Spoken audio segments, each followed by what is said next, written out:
Welcome back to a new season of eReads podcast. I'm your host, Liz, and this is my podcast where I talk about books, authorship, and all the different parts of the creative process. And today I'm thrilled to have a returning guest, Anne, join me to discuss her upcoming release and the process of creating historical fictions. Historicals are one of my favorite genres to read, and she's going to give us some tips on what her process looked like and what goes into creating wonderful works in this genre. So let's jump right in and hear from Anne.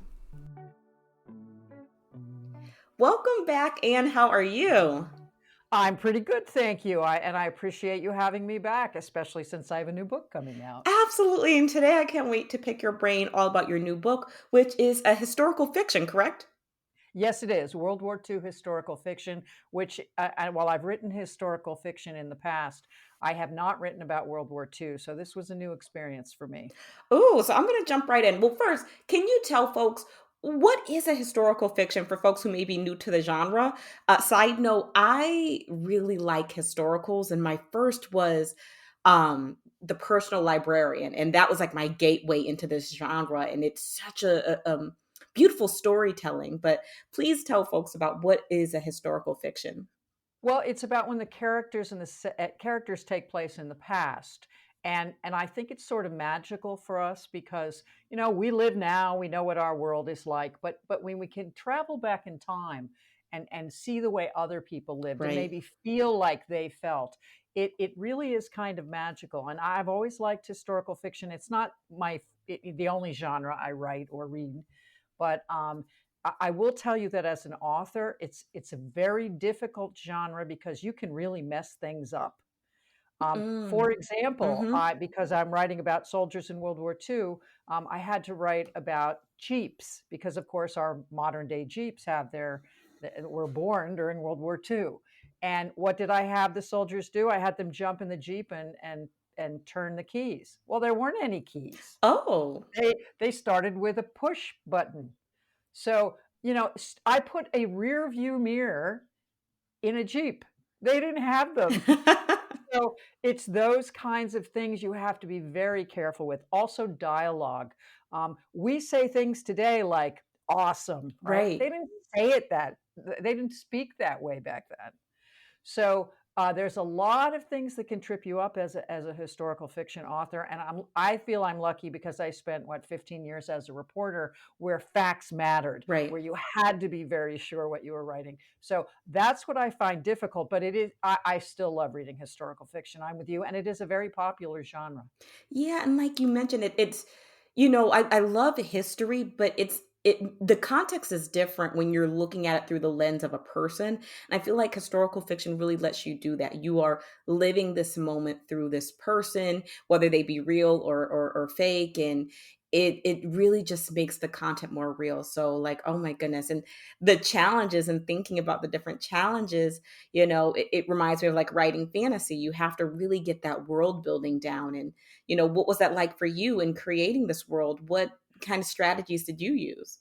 Well, I was very fortunate because I am a history buff, and that my period is World War II. Okay. So I did study it in depth in college. I was lucky I got to travel to Luxembourg during my junior year, and we primarily studied the time between the world wars. Mhm.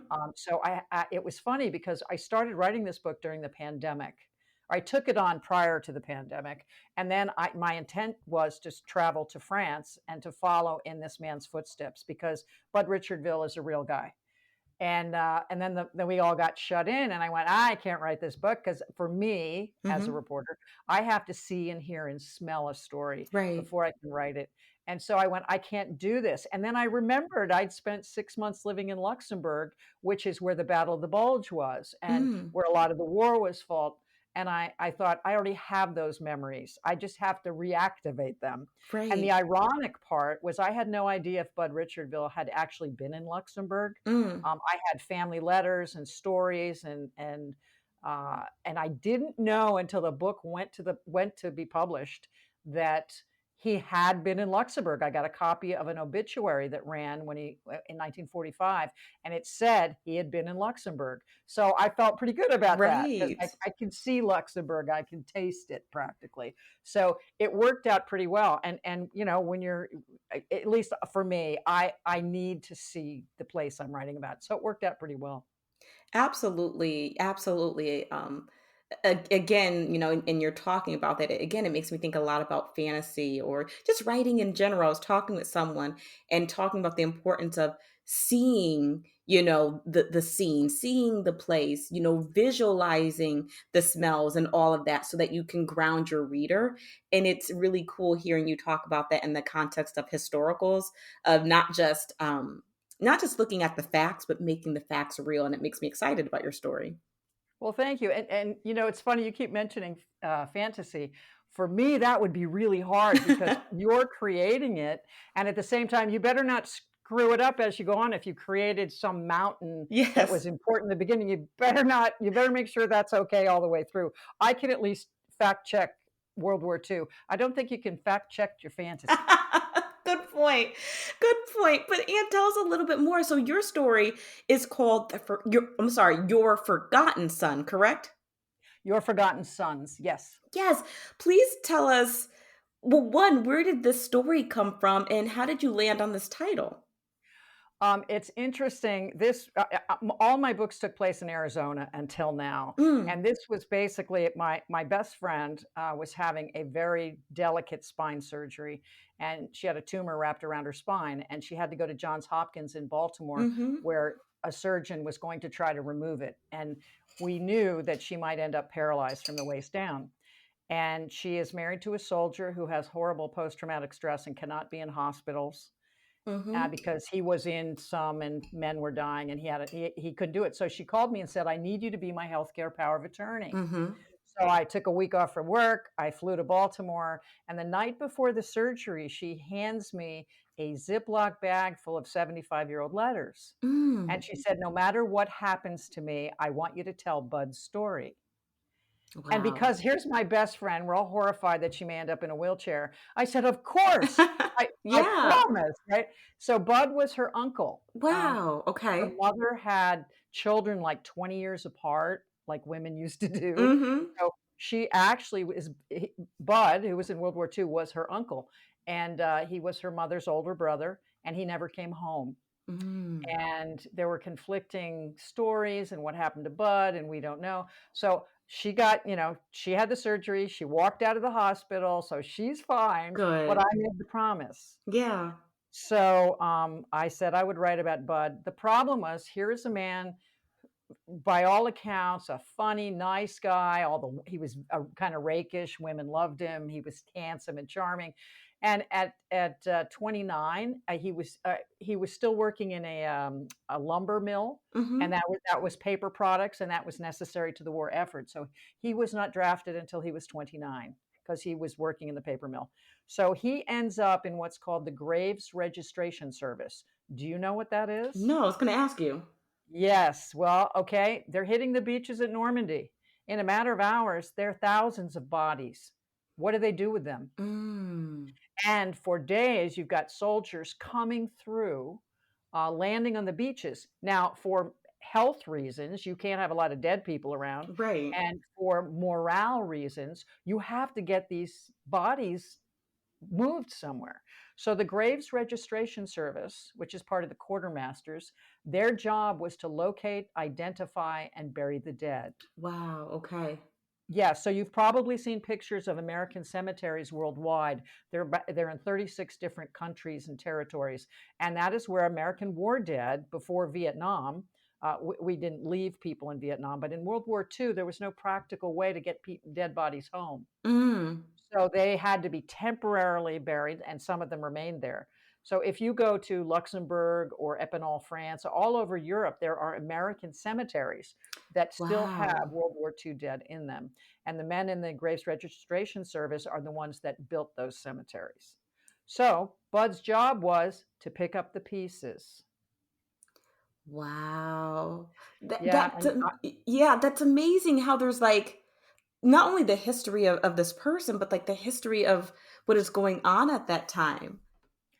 Well, and nobody pays attention. It amazes me. I have read, I don't know how many World War II novels, how many World War II movies, and you never see the guys picking up the pieces. We Right. always see the planes fighting each other and soldiers shooting at each other, and then the camera pans away, and no one goes, "Well, what happens now?" Mhm. So that's what these men were tasked with, and I believe it is the most difficult job in the military, Yeah. and also they never get any credit. Mhm. Nobody ever says, "Hey, good job, guys. Look what you had to do." In Right. fact, I could find almost nothing on these men. Wow. And then I found a book called Crosses in the Wind by a Captain Showman who was in that group when he was in World War II. And he wrote a book 2 years later about some of the things these people had to do. Think about, for example, the death camps, Right. Dachau, Auschwitz. Somebody had to go in and straighten out the bodies. Right. That's who did it. Wow. And, I was fortunate because while Bud's story is it's inspired by a true story, I cannot say it's based on it because I don't have all the facts with Bud, but I could use Showman's book to see what these men suffered. And the problem with Bud is that in 1973, the National Military Records Depository burned to the ground, and 80% of the Army's records from, I think, 1912 to 1960 were destroyed, and Bud's were among them. So I had no way to actively follow where he'd gone. However, the Mm. letters that Regina gave me had postmarks with dates and locations.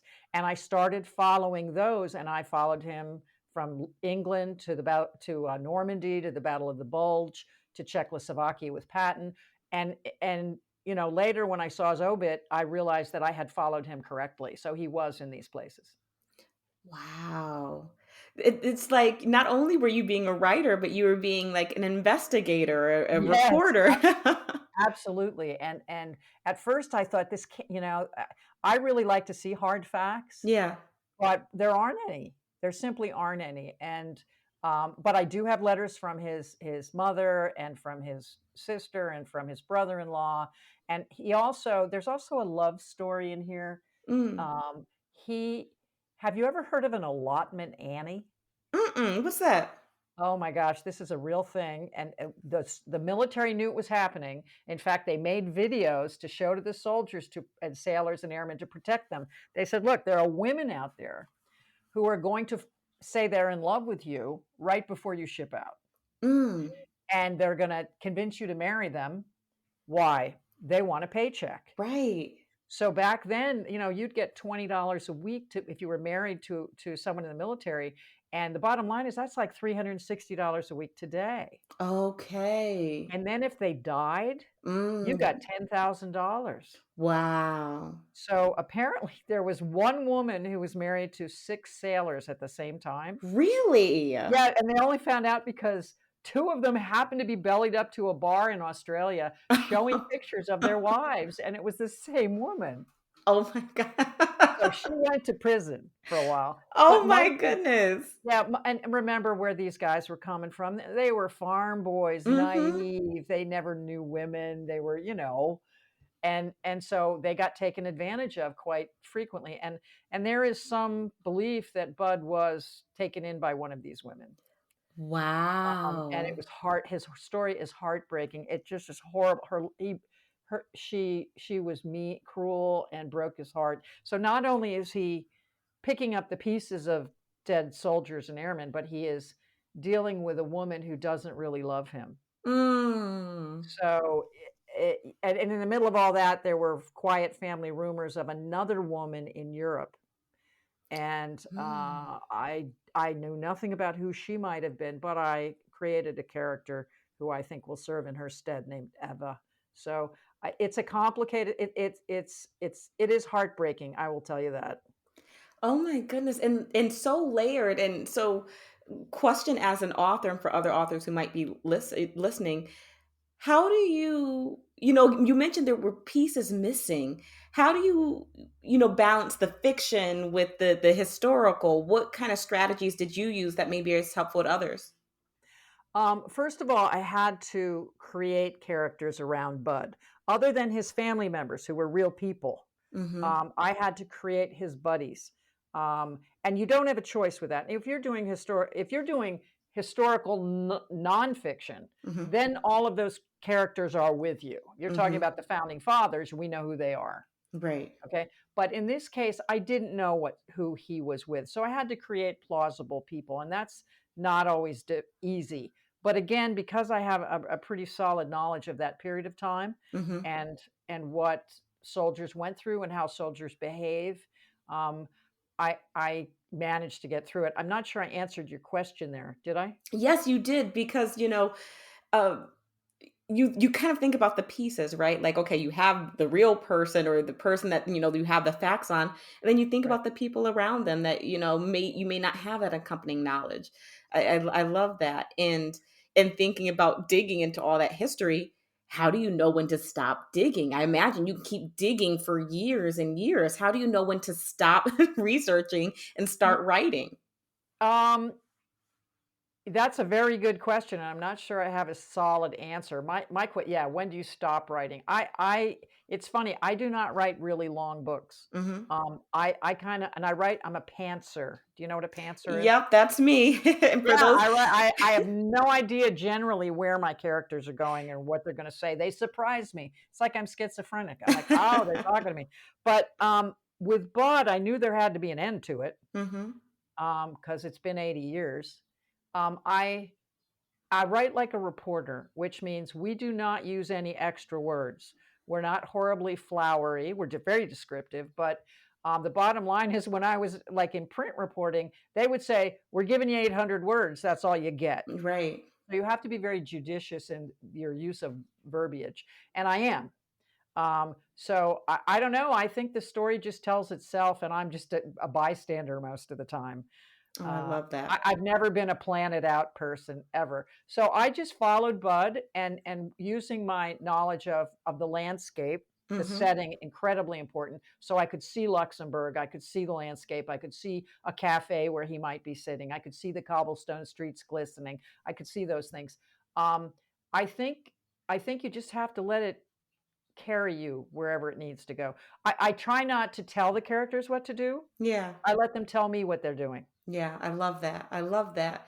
And thinking about that, do you do all of your research first, then start writing, or do you kind of do it hand in hand? What does that look like for you? Um, Now I have 5 other published novels, and they are different from this because usually I go out and do all the research first. Mhm.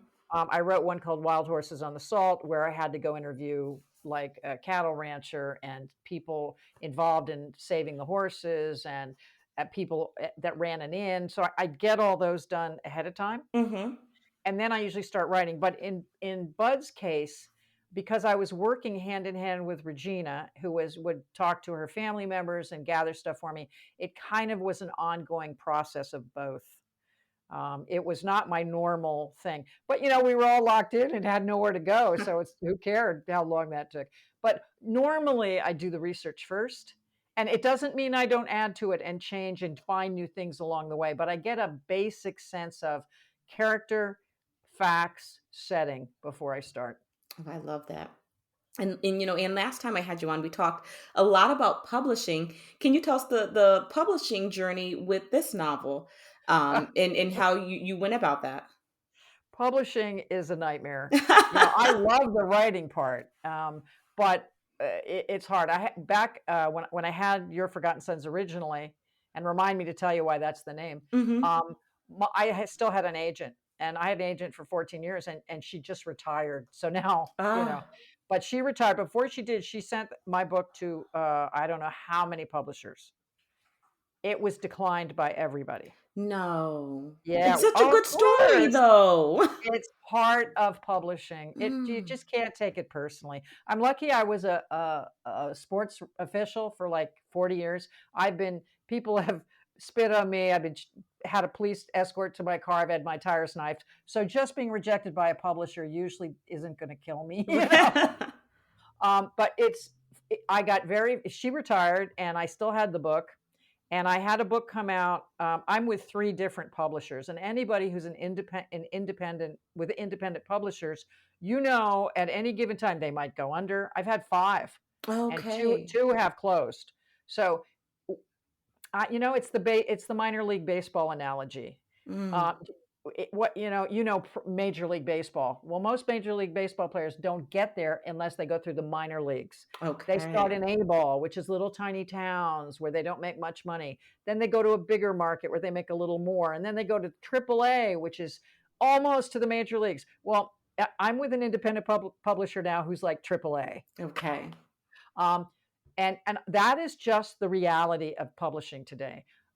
As I'm sure many of the authors out there realize, it used to be maybe 250,000 books were published every year in the United States. Now it's something like 4 million. Wow. And don't quote me on that exact number because I see varying numbers. Mhm.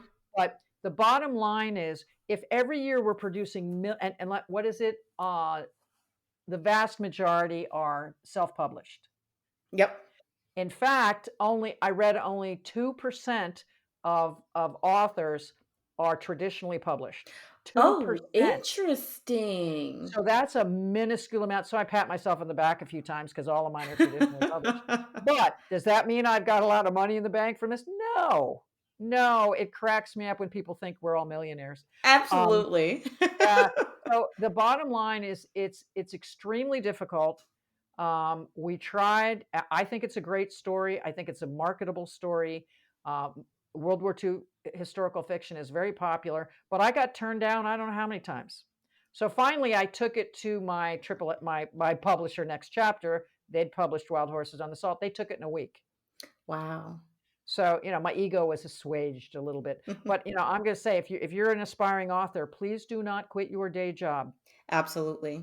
because you need food and shelter if you're going to be able to write. So, Absolutely. yeah, it's very Absolutely. frustrating, but I'm trying to let it go. If you love writing, write because you love writing, not because you think you're going to have a New York Times bestseller. You might, that'd be great, but I'm not counting on it anymore. Well, hopefully with this one, which is coming out June 6th, is that still a release date? Yes, it is. That is the 80th anniversary of D-Day, the storming of Wow. the beaches at Normandy. So I wanted it to come out. My publisher was very kind back last summer, and I said, "That's the day I want it," and they did that. And I do. You did ask me a question that I didn't answer, and Yes. it's about why it's called Your Forgotten Sons. Yes, please tell Um, us. I read through all of Bud's letters that are remaining, and what I believe is the last letter home to his mother. And Mm. you can see in the readings of his letters, you can see the mental decline. You can see the post-traumatic stress. You can Mm. see the depression. And the last letter he wrote to his mother, he signed "Your Forgotten Son." Oh. And my agent, in all her brilliance, said, "But no one remembers the Graves Registration Servicemen. Maybe it should be Your Forgotten Sons." So Oh. the book is dedicated to all of them. That's wonderful. That is so wonderful. It really is. Well, I have a soft spot in my heart for people that are in the military. I mean, for what they do for us, Mhm. and I think sometimes the other thing is mental illness in the military is Right. horrible. Everywhere else we talk about it every day. It's in the news. Nobody's Mhm. embarrassed to say I'm taking antidepressants, Mhm. but not in the military. You tell them you're suffering from post traumatic stress, and your career is over Right. because they thrive on big, strong, tough. You can't hurt me, and I think it's very sad. So the book also focuses on the need to help servicemen and women get the mental health care they need. Absolutely. Absolutely. That makes me even more excited about your book. Please Thank share you. with folks how they can, connect with you, how they can find the book. Um, Everything's on my website, and that's AnneMontgomeryWriter.com, and that's Anne with an E. So AnneMontgomeryWriter.com. Everything's there, and it's very easy to contact me. Fantastic. And this has been wonderful just from the reader perspective of just an amazing book about amazing people that we don't hear enough about. From the writer perspective of learning more about historicals and balancing between the research and the creative and the publishing. Just wonderful. Any last words that you'd like to leave us with? Memorial Day is Monday, Yes. and in my mind, uh, It's not about malls and shopping and sales and parties. It's about quiet contemplation, Mm, to think about those who didn't come home. And, I think about my father who rode a destroyer escort into Tokyo Bay after facing down kamikazes. My best friend Don, who was a Vietnam veteran who died at 60 of Agent Orange poisoning.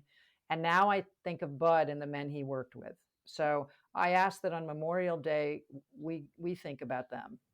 absolutely. Absolutely. And how was this in hearing about your connection with the military writing this? What was that like? I imagine it could have been an emotional journey. How was that for you? Well, it wasn't for me. I didn't grow up in the military, but Regina did. Mhm. Her father was in 3 wars. She grew up at Fort Benning. She'll hate me for saying this. She's married four soldiers. She likes men in uniform. So she is much more into that world. So she tends to, straighten me out if I've said something wrong or I'm Yeah. not properly respectful. But I only say that because I met her in my first job in television Mm. in Georgia, in Columbus, Georgia, and it was a shock for me, a New Jersey girl, to be down in Georgia. And she took me to the Ranger games, and you know who the Rangers are, Special Forces. And Mhm. we were in the forest, and these guys are doing their competitions. And when we got there, a man walked up to us and he said, "Hi, I'm Colonel Bob Smith," whoever. And I went, "Hi, Bob." And I shook his hand, and Regina crumbled next to me. And she took me aside. She goes, "He's a colonel. You have to call him Colonel." I'm like, "If I met him in a bar, I'd call him Bob." Right. So I'm like, "I'm sorry." The colonel didn't seem to mind, but she was horrified. So she keeps me in line as far as the military stuff goes, and I'm very delighted that she will be out here for the launch. Oh, I'm in Georgia. lovely. I'm sorry, I'm in Arizona. She's in Georgia, and several of Bud's family members will be here as well. Nice. And they're having a Richardville family reunion in Indiana this summer. And he has about 100 relatives, and we're going to it. We're going to go and Oh, meet them. And I'm wonderful. very excited about that. So Regina's organizing all of that. And we also will be having a memorial ceremony for him at the Indiana Military Museum, because we're not sure he ever got one. Oh, So, lovely. Yeah. yeah, so I'm very excited, and she keeps me straight in regard to the military. Listen, we all need someone to get us together with the facts and all of Yeah, the nuance. right. Awesome. And thank you so very much. This has been absolutely wonderful. Folks, if you missed how to find the book and connect with Anne, check out the episode show notes. And any last words or anything before we end for today? Not that I can think of, except thank you so much, Liz, for having me on. It was very kind of you to invite me again. Always. And please come back the next time you have a book. Take care. Sure, you too.